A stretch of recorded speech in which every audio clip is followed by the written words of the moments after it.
coach, if you're talking to a new recruit that their hometown is kind of far from campus, maybe 4 hours or more, maybe it's going to be a flight, talk about it. Talk about it early on. Talk about it with the recruit. Talk about it with the parents. Ask them, hey, how do you feel about potentially going to school, 4 hours from home, or, a flight from home? How do you feel about that?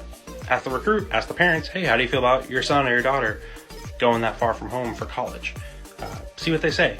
Are they pretty excited about it, somewhat neutral, or are you maybe picking up on some red flags of, hey, they're not super excited about this. This might not work out. Let's talk about it more. Let's dig into it and make sure that they're okay with that.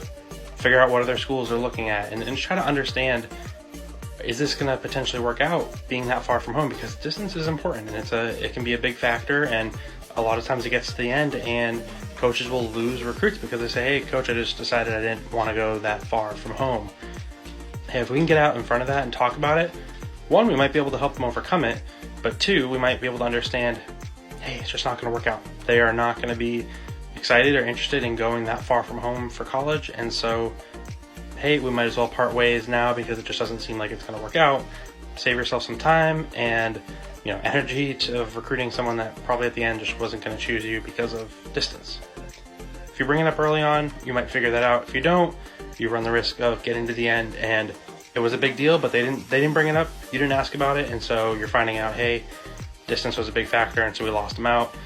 We could have been talking to them for 6, 8, 12 months, year and a half, and it came down to that, and we didn't talk about it, so we didn't know. So bring it up early on, have a conversation about it, see if there's any red flags that come up, and just try to understand what's important to them and what are the main factors for them in choosing a college.